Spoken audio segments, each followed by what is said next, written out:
नमस्कार मित्रांनो, लग्नानंतर होईलच प्रेम या मालिकेत पार्थ काव्याला ब्लेम करत आहे. काव्याही पार्थला ब्लेम करत आहे. कुणीही कुणाचं ऐकून घ्यायला तयार नाहीये आणि शेवटी पार्थने आता आम्हाला काहीच नाही पाहिजे माझ्या लाईफमध्ये असं सांगून आता सगळं काही सोडून दिलेलं आहे. मित्रांनो, आता इथे पार्थ काव्याला समजावून सांगत आहे, म्हणजे तेच सांगत आहे की काव्या, तुम्ही मला एकदा तरी सांगायला पाहिजे होतं की तुमचं कुणावर तरी प्रेम आहे. मी तुम्हाला या बंधनात अडकून ठेवलं नसतं. परंतु काव्याही त्याला समजून सांगत आहे की लग्नाच्या दिवशी किती गोंधळ झाला होता हे तुम्हाला आठवतंय ना पार्थ? मी कशी सांगणार होते तुम्हाला? इतकं सगळं काही होत असताना मी तुम्हाला कशी सांगणार होते? माझे स्वतःचे वडील माझ्या पायावर डोकं ठेवून मला सांगत होते की काव्या, या लग्नाला तयार हो, हे लग्न कर. मी त्यांना कशी नाही म्हणणार होते?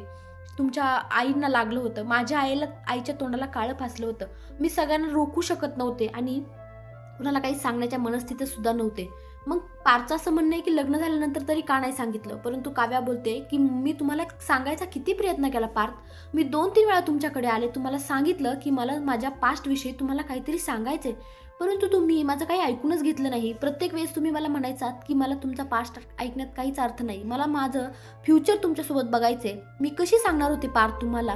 तुम्ही माझं काही ऐकूनच घेतलं नाही आणि असं तुम्ही मला ॲक्सेप्ट केलं होतं, मला आपल्या नात्याला ॲक्सेप्ट केलं होतं आणि मी तुम्हाला सांगायचा प्रयत्न करूनही मी सांगू शकले नाही आणि तुम्हीही माझं काय ऐकून घेतलं नाही. इकडे आता जीवाही पार्थला म्हणत आहे की पार्थ, आमच्यात नातं होतं, परंतु आम्ही कधीही आमची लिमिट क्रॉस केलेली नाहीये. पण इकडे पार्थ तर बोलत आहे, तू लिमिट क्रॉस केली नाही, परंतु मी लक्ष्मण रेखा मात्र काव्यापुढे आखत राहिलो माझ्या प्रेमाची. त्यांना प्रत्येक वेळेस माझ्या प्रेमात गुंतवून ठेवण्याचा प्रयत्न केला, परंतु मला का नाही समजलं की काव्या कुणाच्या तरी दुसऱ्याच्या प्रेमात असताना मी तिला माझ्या प्रेमात पड असं कसं म्हणू शकतो?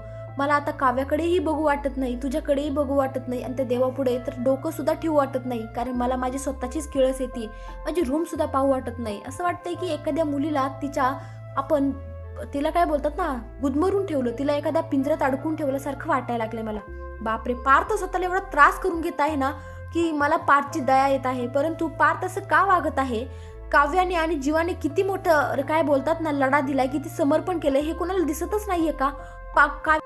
काव्याची जीवाची चुकी दिसते, परंतु या नंदिनी पार्थने काय केलंय माहिती? त्यांना खूप त्रास झाला लग्न झाल्यानंतर, पण पार्थ आणि काव्या आणि जीवानी पण सुद्धा किती मोठा त्रास सहन केलाय हे दिसत नाहीये का त्यांना? कसं कळत नाहीये की त्यांनी त्यांच्या जीवाने त्याच्या भावाचा संसार वाचवण्यासाठी आणि काव्याने तिच्या बहिणीचा संसार वाचवण्यासाठी सगळं काही लपवून ठेवलं आणि यांना कसं कळत नाही यार? हे सगळं काही संपवायला निघालेत. नंदिनी ऐकून घ्यायला तयार नाही. जीवा बिचारा तिच्याकडे माफी मागतोय, तिला बोलते की मला एक संधी दे, पण नंदिनी बोलते की नाही, आता सगळं काही संपलेलं आहे.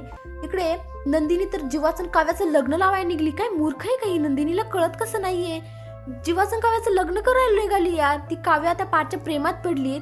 कसं शक्य यार हे सगळं? इकडे पार्थही काही ऐकून घ्यायला तयार नाहीये. पार्थ बोलतोय की मला काहीच फरक पडत नाही, डिवोर्सचं सत्य बाहेर आलेलं आहे. हे सगळं नंदिनी बोलून टाकलेलं आहे की आम्ही ऑलरेडीच डिवोर्स फाईल केला होता, आता आम्ही डिवोर्स घेणार आहे. डिवोर्स जे होतं ते खरंच चांगल्यासाठीच होतं. आम्ही आधीच डिवोर्स फाईल केला होता, कारण आम्हाला माहित होतं की आम्ही एकमेकांसाठी बनलेलोच नाही आहोत. बाप रे, इतकं मोठं सत्य आता परत बाहेर आलेलं आहे. तर काय करणार आहे? खरंच मला तर टेन्शन येते. तुम्हाला काय वाटतं आता काय होईल पुढे? कमेंटमध्ये नक्की सांगा. धन्यवाद.